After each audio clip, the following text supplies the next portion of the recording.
Greetings, ladies and gentlemen, I'm the Investigamer, and at long last, it's time for another game review. I know you've missed me, so let's get this show on the road.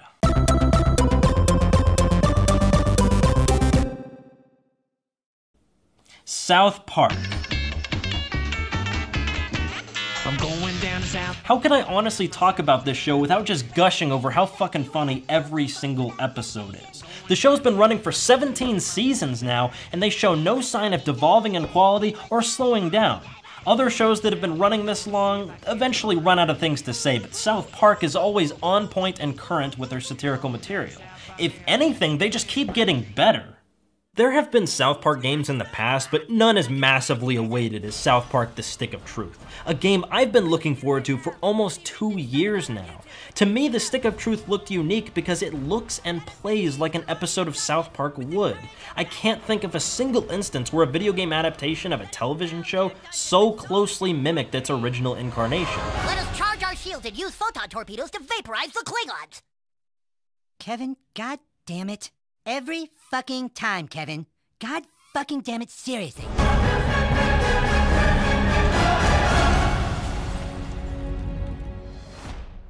But you need more than just proper representation to make an excellent video game. So let's dive into South Park: The Stick of Truth.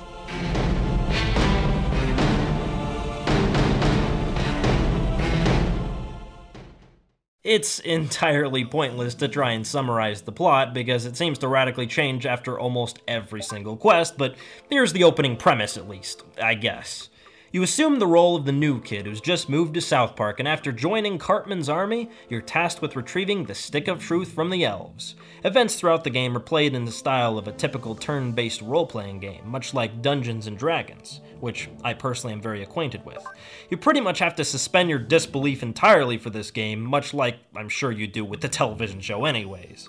Otherwise, you'll have no idea who's dead, who got knocked out, what battle is real or not. It's all a mess if you bring continuity into this. I'm gonna leave the rest of the plot out of this review completely because not only does it drastically change from moment to moment, but it is just absolutely hilarious every single step of the way. And I don't want to ruin anything for you. I haven't laughed this hard at a game in years. In fact, I don't even remember the last time I laughed at a video game at all. That is to say, the writing is perfect. Matt Stone and Trey Parker have fucking outdone themselves with this game. Sometimes when writers transition from one medium to another, like book to film, they run into issues making things work right. But this is just as quick-witted and raunchy as the show. What's even more impressive is how deeply influenced by gaming culture the narrative is. It's clear that Matt and Trey both have a love for gaming that is in no way disingenuous. For an example of this, take a look at how they envisioned Canada.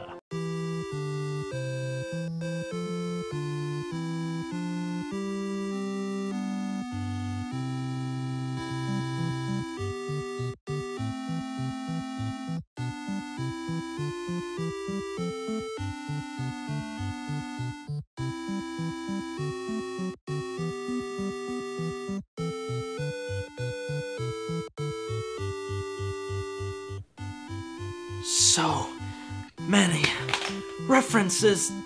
Don't gaze at it too long.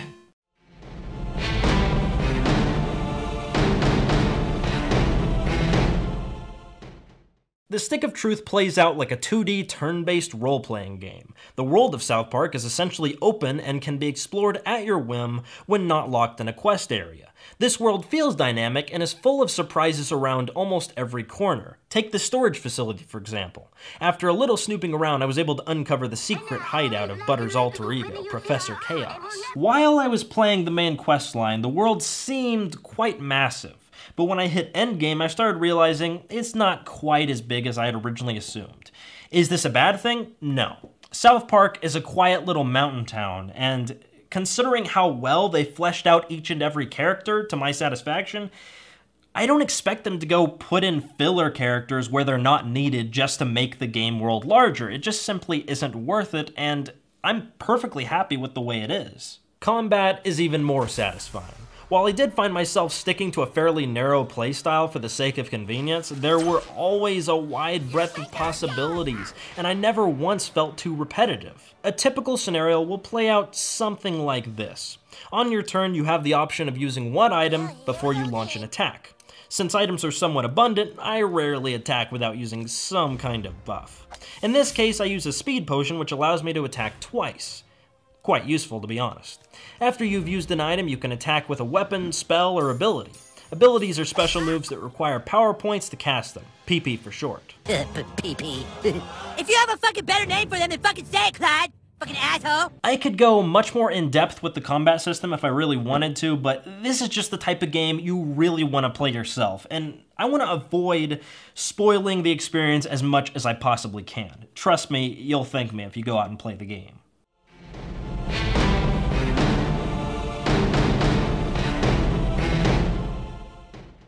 Any casual observer can see that the Stick of Truth is amazingly true to the look of the show. So much so that it's genuinely difficult to tell the difference between a cutscene and the general gameplay. And similarly, it would be easy for someone walking by to mistake your gameplay for a new episode premiering on Comedy Central. Having said that, I do have some minor nitpicks when it comes to the user interface. Firstly, when you access the in-game menu, it always returns to the main page. Having to constantly shuffle over to the map or your inventory can be extremely tedious. I wish it would just save the page you were last on. Also, a plain white background, that really messes with your eyes after a while. I would have much preferred a darker interface, like most games have started implementing these days. But I guess that's just preference anyway. My last minor complaint is that the game has you switching between outfits pretty regularly, so it would be awesome if you could save outfit combinations and load them with the push of a button. I feel like this really should be in the game, but I haven't found it yet after 20 hours of playing.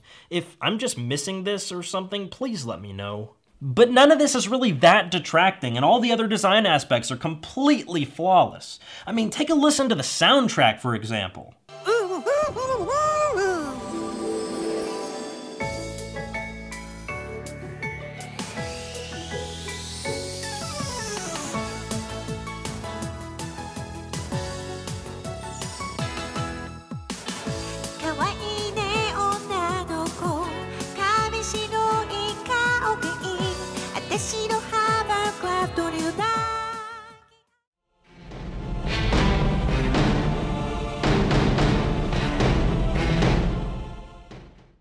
South Park: The Stick of Truth is approximately 12 to 15 hours long for the average player. There's definitely enough content to spread that out to 20 or maybe 30 hours, but don't expect the replayability to be that high.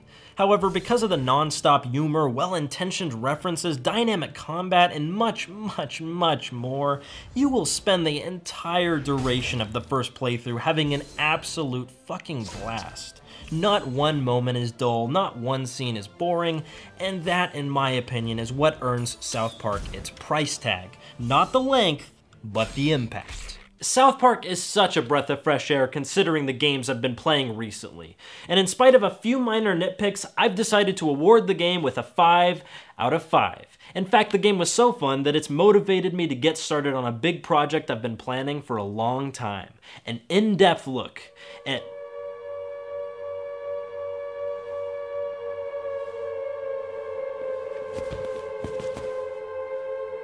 What the fuck is going on? Feel free to like my Facebook page for behind-the-scenes material, and follow me on Twitter for general channel updates.